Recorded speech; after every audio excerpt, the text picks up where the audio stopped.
Hello dear students, welcome back to my channel physics SPC. Moving charges and magnetism का एक अच्छा क्वेश्चन। The insulating rod of length L carries a charge Q distributed uniformly on it.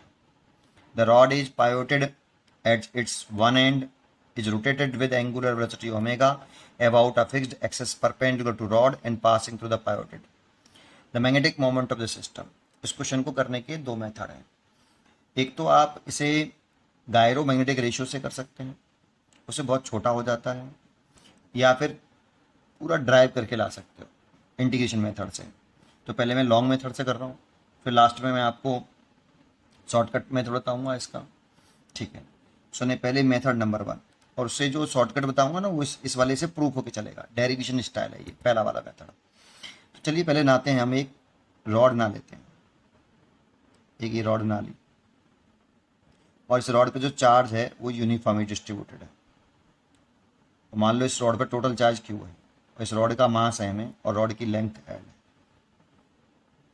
और rod को pivoted किया है एक and से, यहाँ से फिक्स कर दिया है, और इसे एंगुलर वेलोसिटी ओमेगा से रोटेट कर रहे हैं। ठीक है, अब कह रहा है कि इस रॉड के कारण कितना मोमेंट, मैग्नेटिक मोमेंट होगा सिस्टम का, ये पूछ रहा है। तो इसे करने से पहले एक छोटा सा पहले एक डेरिवेशन करते हैं पॉइंट चार्ज के लिए, उससे थोड़ा सा आइडिया आता है कि क्या करना क्या है। ठीक है, तो इसको करने से पहले मैं आपको एक छोटा सा आर्टिकल बताता हूँ, अलग से बता देता हूँ, इस पेज पे नहीं, अलग से बता देता हूँ।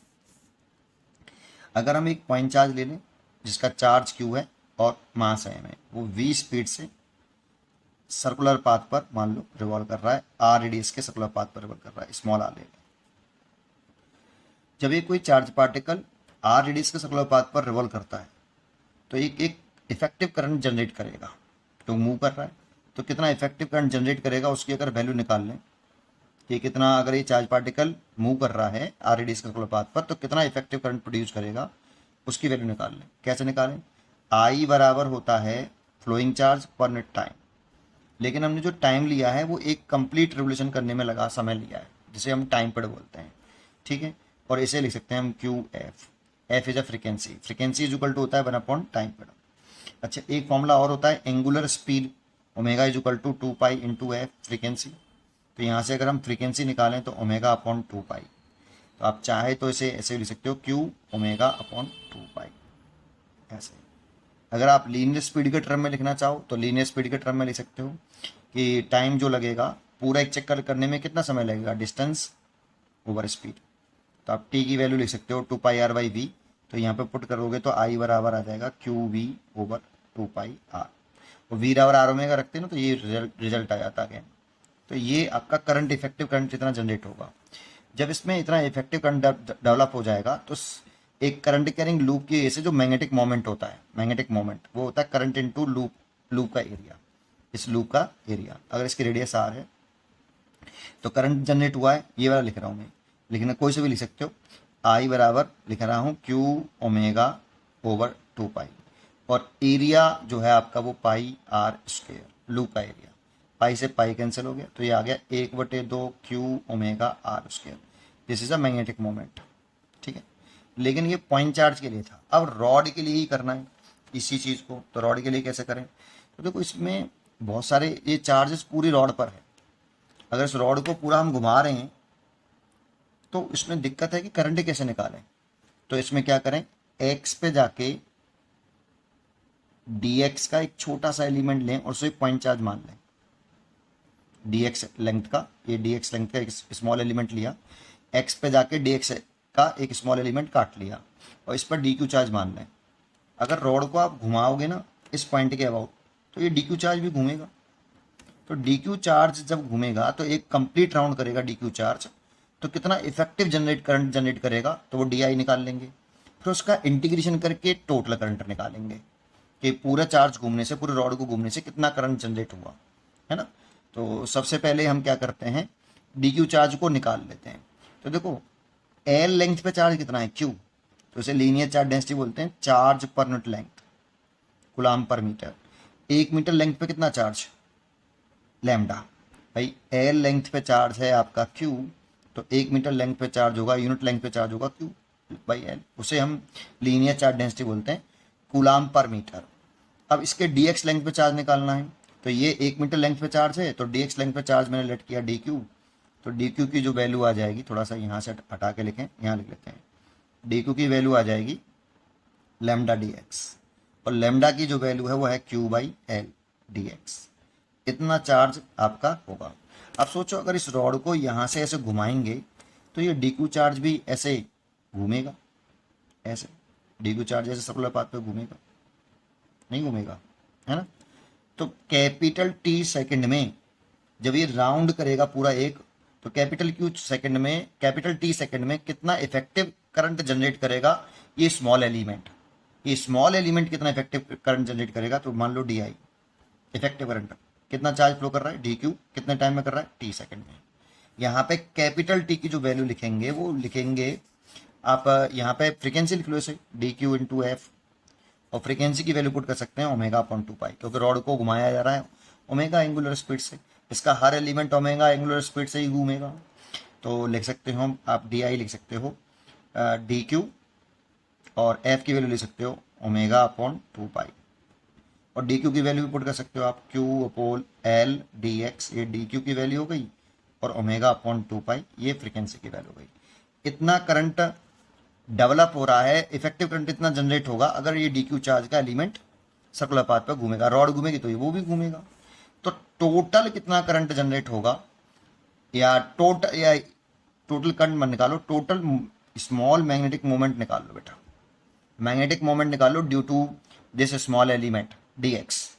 जब ये स्मॉल इफेक्टिव करंट बन गया तो इसके से कितना करंट, तो डी आई इंटू एरिया, भाई मैग्नेटिक मोमेंट का फॉर्मूला क्या होता है, करंट इंटू एरिया, तो करंट तो लिख लिया डी आई, और एरिया लिखेंगे, लूप का एरिया लिखते हैं, तो लूप का एरिया लिखें तो इसका रेडियस एक्स है, तो कितना एरिया बना पाई एक्स स्क्वायर। डी आई की वैल्यू पुट कर दो यहाँ पे, तो ये डी आई की वैल्यू पुट करें तो Q/2πl dx था, ये Q/2πl और dx, और ये है पाई एक्स स्क्वायर। तो यहाँ से आप पाई से तो पाई कैंसिल कर सकते हैं, Q/2l एक्स स्क्वायर dx हो गया। ये मैग्नेटिक मोमेंट आ गया due to small element d q charge की वजह से जो इफेक्टिव करंट डेवलप हुआ उसके कारण। लेकिन हमें टोटल मैग्नेटिक मोमेंट चाहिए, तो अगर हम किसी भी ऑब्जेक्ट को इनफाइनाइट पार्ट में तोड़ने फिर तोड़कर ऐड करना चाहें तो इंटीग्रेशन कर लेते हैं। लेकिन एक चीज़ चेक कर लो, ये magnetic moment is a vector quantity, तो इसकी दर्शन कैसे आएगी, जैसे करंट ऐसे फ्लो कर रहा है तो इसमें करंट की दर्शन में फिंगर घुमाओ तो मैग्नेटिक मोमेंट ऊपर आएगा। तो इसका हर एक एलिमेंट, कोई सा भी एलिमेंट ले लो, उसके वजह से डायपोल मोमेंट ऊपर की तरफ ही आएगा। दर्शन सेम आ रहे तो आप इसका इंटीग्रेशन कर दो, ठीक है, और दर्शन सेम नहीं आती तो फिर तोड़ के इंटीग्रेशन करते हैं, कंपाउंड करके नहीं, ठीक है।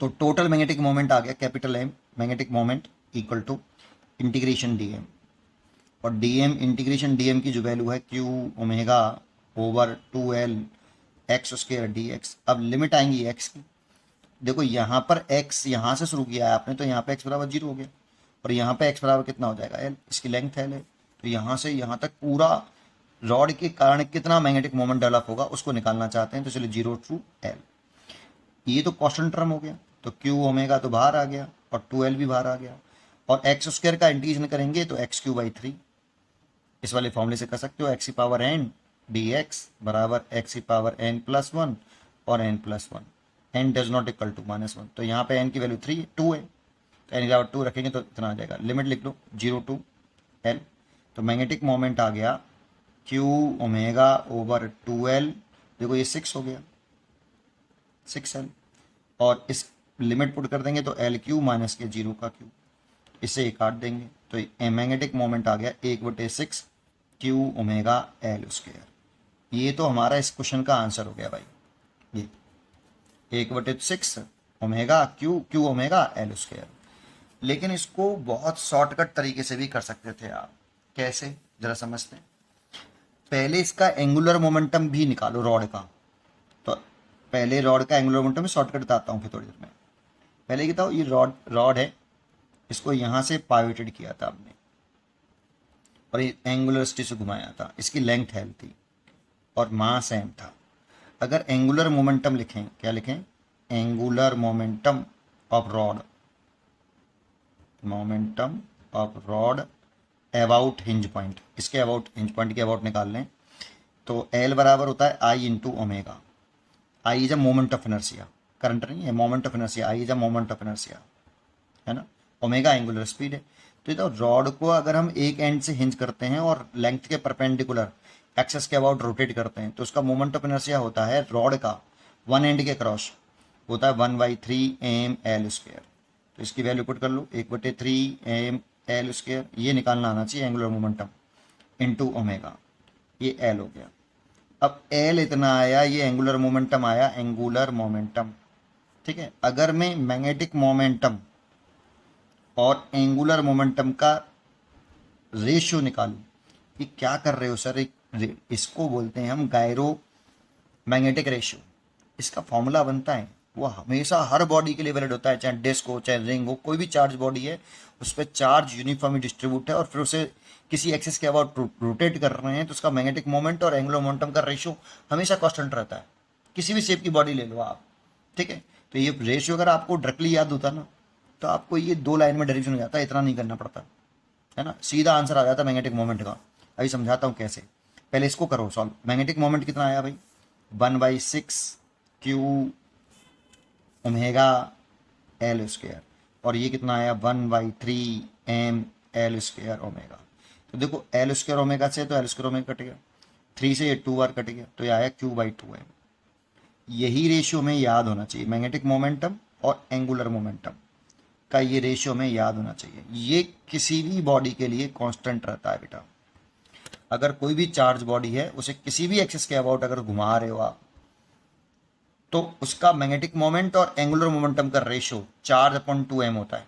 ये स्मॉल एम मास है बेटा, ये मास है बॉडी का, small m mass of the body, है ना। और कैपिटल एम जो बनाया वो मैग्नेटिक मोमेंट है, मैग्नेटिक मोमेंट कैपिटल एम, ठीक है। और स्मॉल एम बनाया वो आपका मास है। ये अगर ये रिलेशन हमें याद हो तो सेकंड मेथड देखो आप, अगर मेरे को डायरेक्ट ये मालूम है कि मैग्नेटिक मोमेंट और एंगुलर मोमेंटम का जो रेशियो है वो इतना होता है, मैं अब यहाँ से शुरुआत कर रहा हूँ, ये मेरे को डायरेक्टली मालूम है। तो देखो मैग्नेटिक मोमेंट निकालना है ना, तो ये वाला एंगुलर मोमेंटम निकाल लो बस केवल रॉड का। अब रॉड का अभी एंगुलर मोमेंटम निकाला मैंने, मान लो यही क्वेश्चन होता तो मैं यहाँ से शुरुआत करता और केवल मैं फॉर्मूला लगाता ये और एंगुलर मोमेंटम निकाल लेता रॉड का वन एंड के क्रॉस और यहाँ रख देता, मैग्नेटिक मोमेंट निकल आता। इसकी वैल्यू पुट करो, 1/3 m l² ओमेगा बराबर Q/2m, m से m कैंसिल हो जाता, 3 ऊपर पहुंच जाता या इसका इसमें मल्टीप्लाई कर लो तो मैग्नेटिक मोमेंट निकले आता एक लाइन में 1/6 Q/L² ओमेगा। लो हो गया आंसर। ये सेकंड सोल्यूशन है साहब, इस बस खत्म, ये है सेकंड सोल्यूशन।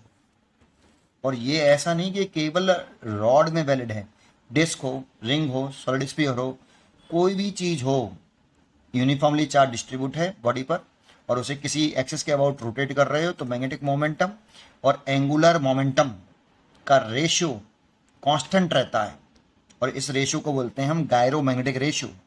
और ये फॉर्मूला हमें डायरेक्टली याद होना चाहिए। उम्मीद करता हूँ कि आपको ये क्वेश्चन जरूर समझ में आया होगा।